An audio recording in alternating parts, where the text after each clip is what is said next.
अपराजिता bill. कैसे है ये दुष्कर्म विरोधी बिल खास? क्या ममता सरकार का ये ऐतिहासिक कदम कस पाएगा इस घिनौने जुर्म पर नकेल? क्या ये बिल बन पाएगा महिलाओं की सुरक्षा में एक अहम कदम? नमस्कार, मैं हूं हिमानी और आप देख रहे हैं इंस्टा फीड।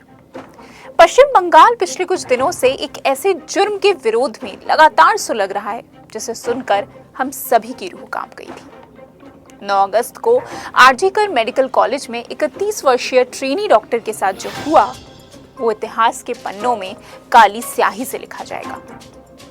इसके बाद तृणमूल कांग्रेस और भाजपा के बीच लगातार आरोप प्रत्यारोप का सिलसिला चल रहा था, लेकिन हाल ही में ममता सरकार ने इसे लेकर एक बड़ा कदम उठाया है।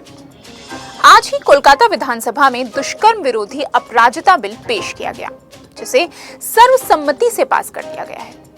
आपको बता दें कि इसके तहत न सिर्फ आरोपी को मौत की सजा का प्रावधान रखा गया है, बल्कि जिला स्तर पर अपराजिता नाम से एक स्पेशल टास्क फोर्स भी बनाने की बात की गई है।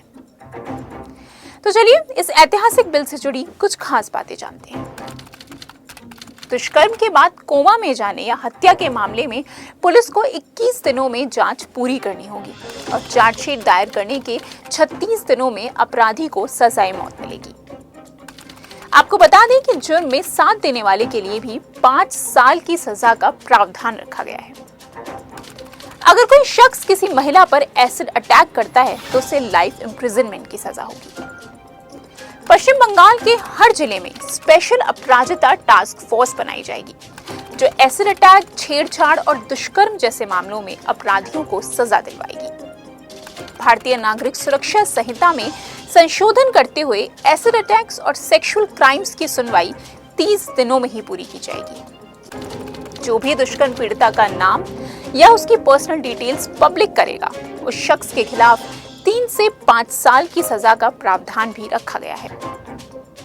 ये बिल पेश करते हुए मुख्यमंत्री ममता बनर्जी पीएम पर हमला करने से नहीं चूकी। उन्होंने अपने संबोधन में ये साफ कर दिया कि प्रधानमंत्री को 2 लेटर्स लिखने के बाद भी उनकी तरफ से कोई जवाब नहीं आया और इसलिए अब वो ये बिल पेश करके राज्य में महिलाओं की सुरक्षा सुनिश्चित कर रही हैं। साथ ही उन्होंने ये भी कहा कि इस तरह के कड़े कानून से दूसरे राज्य भी प्रेरणा लेंगे।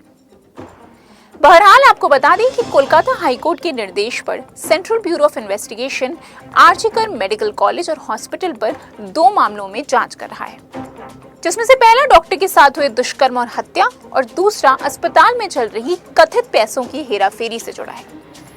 अब देखना यह है कि ममता सरकार का ये विधेयक दुष्कर्म जैसे घिनौने अपराध पर नकेल कस पाता है या नहीं।